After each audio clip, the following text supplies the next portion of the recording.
Before I start this video, I want everybody to vote in the comments down below. Which one of these knives do you think is a fake? Which one of these do you think is a dirty, rotten copy? And which one is real? Comment down below, vote top or bottom. I want you to do that first, and then I'm going to start the video right now. Okay, let me do a pre-rec here. Let me do a little pre-video information. I don't feature fakes on my channel usually at all. They've crossed my hands. People have sent them to me.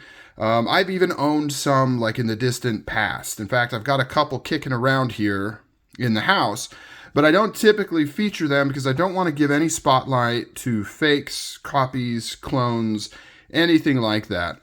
But in this instance, I couldn't pass up the opportunity to compare these two fairly obscure knives under the guise of informing you on A, how to look out for a fake, especially on this particular knife, and B, why the real thing might be worth your money, right? I mean, it's easy to look at both these knives and say, oh, same. So I want to talk about the details between these two knives, how to look out for the fakes, and then everything else around it. So this one is the fake right here. How many people got that right?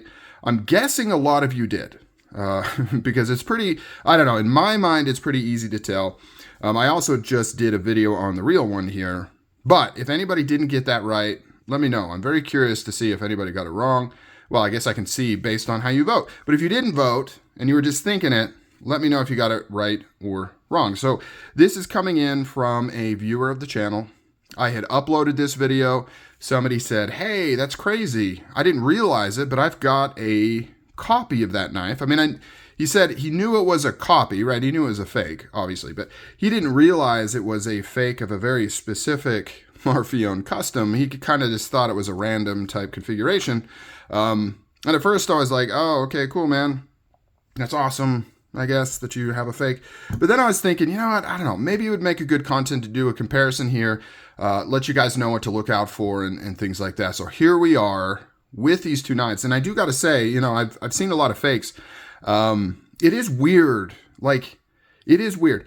Don't think that because what you're looking at is a very specific type knife, that it can't be a fake. I mean, it would be easy to see this for sale somewhere and look at some of the details, like the milling of this logo here, and say, well, this is a very obscure, like specific Marfione custom. There's no way that they would copy a knife like this.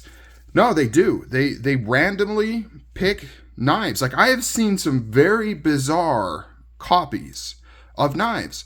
And I always wonder, you know, like, how did they come up with that this is the one to copy, right? Because sometimes they're not popular knives. For example, the Phil Harvey Peacemaker. I used to have one of those. I sold it recently. Huge overbuilt custom knife from a maker in England. Very wild knife. Most people don't know it even exists. Like, you could show somebody that knife and they'd be like, I had no idea something like that existed. And yet they made copies of it. They made a copy of a knife that most people aren't even looking for because they don't know it exists. So there's not really any rhyme or reason in terms of them necessarily targeting knives that they know will have a mass appeal. They kind of just see stuff, I assume, online and say, hey, let's make that. I don't know. I don't know exactly what the thought process is, but that's clearly what happened here, because this is a copy of this custom Marfione here.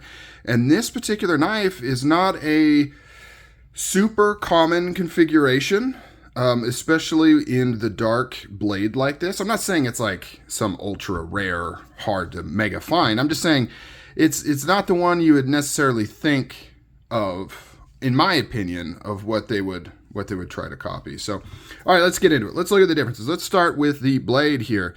So they're both black, but as you can see, the real one at the top has a DLC satin finish. So hand satin finish, DLC, which gives it this kind of frosty type finish going on there. It looks really, really nice. Very, very unique. Whereas the fake here, it's just paint.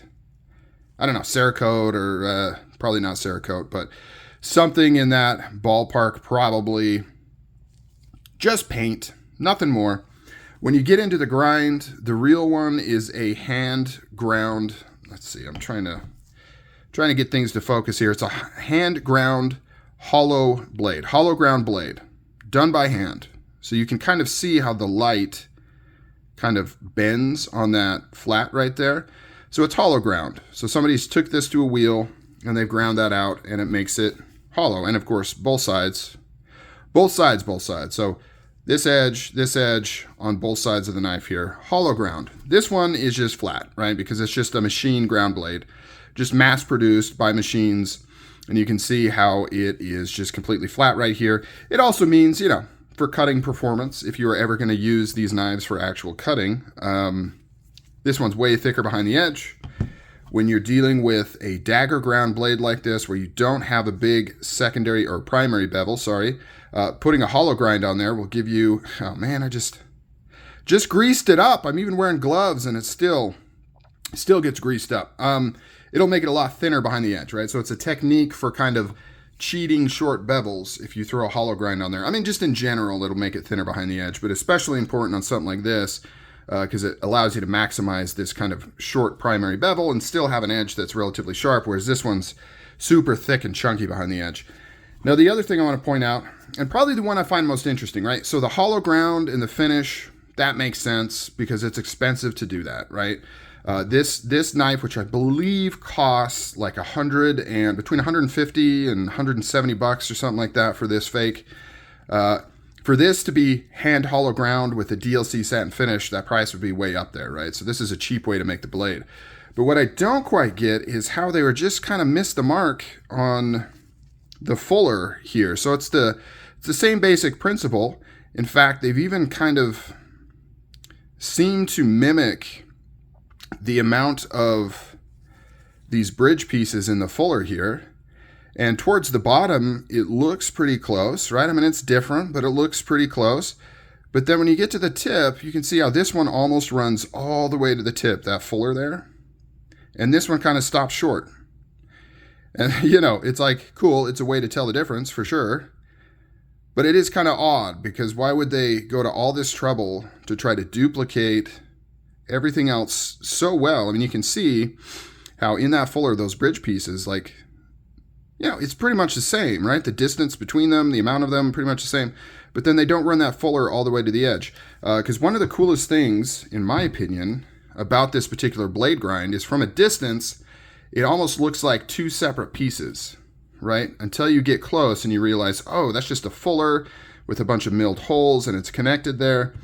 But the simple act of not running this all the way to the tip kind of diminishes that illusion more than you think it would. Like this one does not, at least for me, this one does not have the same effect where it almost looks like two blades floating, right? It just doesn't. Even though when you look at it, it's a little bit like it should. Like it's pretty dang close, but just not quite there. Moving on to the handle. So one thing I was surprised about is how close the hefting is. Like you can see side by side, the grain is just slightly different. The finish looks very, very similar. If they weren't side by side, you would not be able to tell. So the fake, which is here, this is the fake. When it's closed like this, it looks pretty convincing.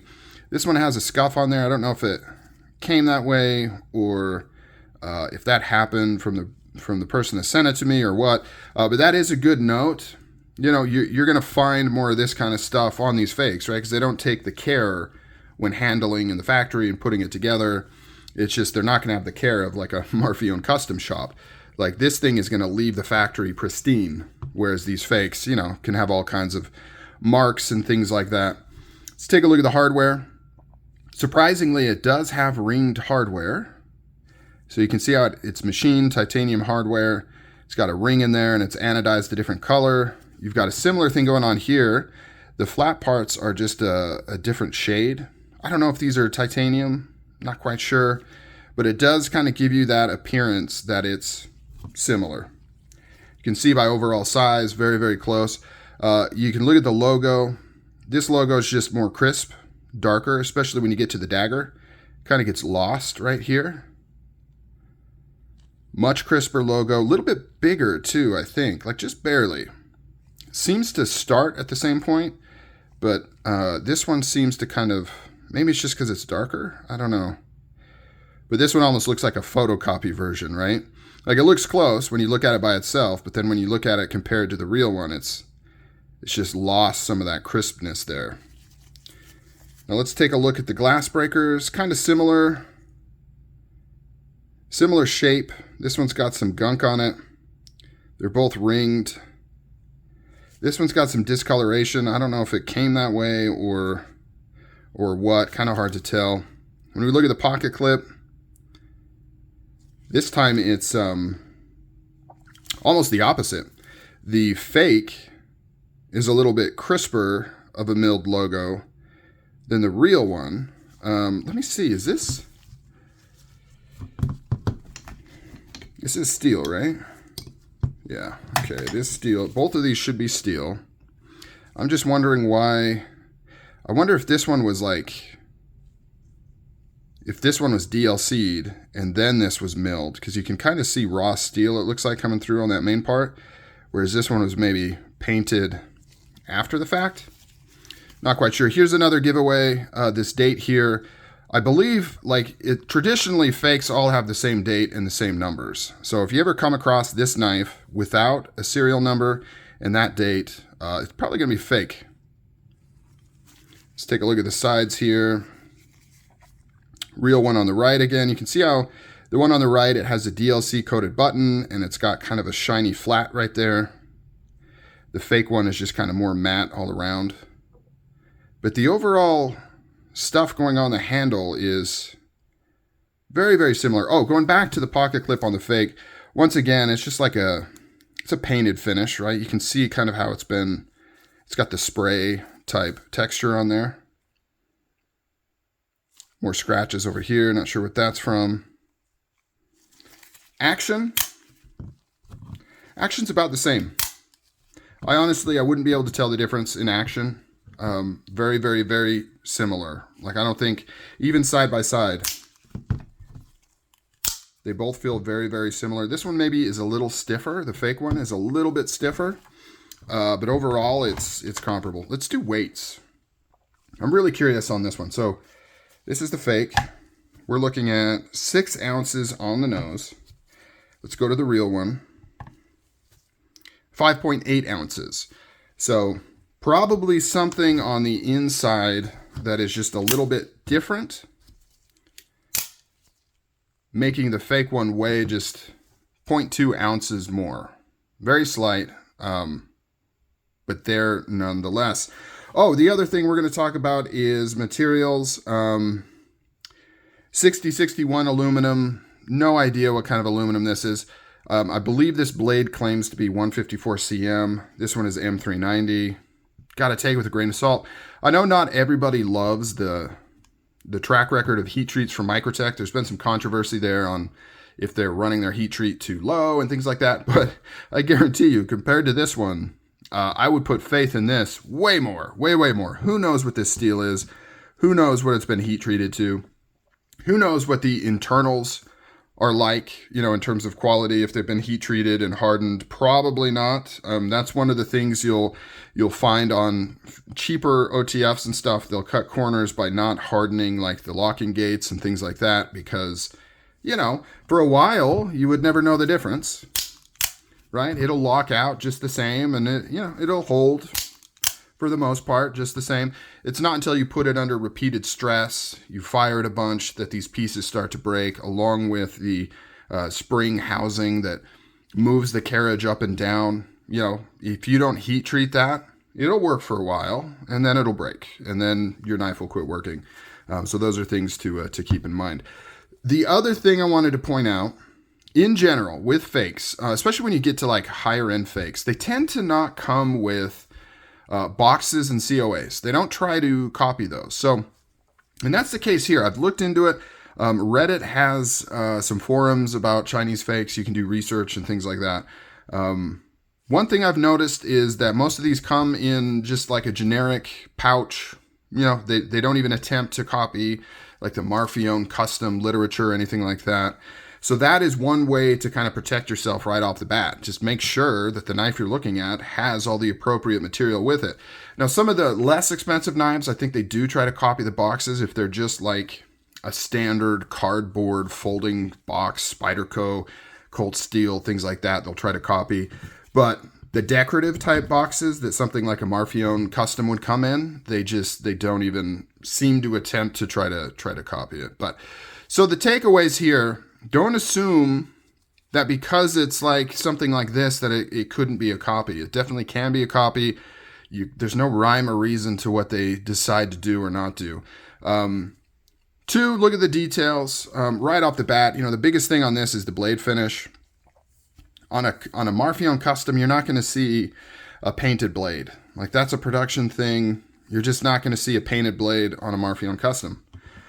Two, obviously money's money and people value it differently. And I know there's people out there that would say, yeah, I would, this one, hands down, I would take it. But I want you to ask yourself, like, what exactly are you buying here? Would you buy something like this because you just need an OTF for everyday use? Because if that's the case, you can get legitimate OTFs that are built for use, like axial shifts, made here in the US, high quality steel that you can trust, mechanisms, warranties, things like that. You can buy knives, maybe not this exact price point, but you can buy knives around here that you can just use and take pride in. Now, if you're trying to be cool and act like you have a Marfione custom, to who? Because anybody you show this to that knows anything is going to know it's a fake. So you do kind of have to ask yourself, I know it's kind of flashy to say, wow, I can get a knife that looks like this for $170. Of course, like, why would I pay this much for this? But I don't know, why? Like, what? Why? Because part of the appeal of this is to take pride in the company and the knife and the hobby and where you are in life and kind of exemplify that into a physical object that you enjoy, that other people would enjoy to see. You can take it to knife shows and show it off and take pictures, all that dumb stuff. But it kind of, there's that extra thing as to why you would buy this. Like, I didn't buy this knife because I'm like, man, I really need a double edge OTF to use. That's not why I bought it. I bought it because I love Microtech. I love the design. I love Scarabs. I love being a part of the community. And this kind of shows that in a physical object. It expresses that. And so by kind of like cheating, I guess, by getting this, like, who are you doing it for? I don't know. I just can't quite wrap my head around it. I get the initial appeal, right? It's like, oh, wow, you get something that looks like it for so cheap. But when I dig into it for myself, I'm like, well, what would be what would I do with this? It would just sit in some box somewhere. I would never carry it. I would never use it. There's better knives for me to use than whatever steel heat treatment this is made from. I just don't know what the appeal is exactly. So I don't want you to expose yourself, so I'm not going to ask you to plead your case if you're somebody that buys knives like this. But I was just kind of curious. Why? Like, what is it that you get out of this? Because it can't be pride of ownership. So I am curious as to what drives people to kind of pick these up. I guess, I can ask the person that sent this to me. He claims he just came across it as a lark and bought it to beat on or something. But anyways, I've gone on too long. Quick comparison between a fake and a real one. I just implore you, either don't buy this or save up and get it. But getting a fake, I don't quite understand the point. All right, guys, I'll talk to you later. Catch you on the next video. Thanks for hanging out.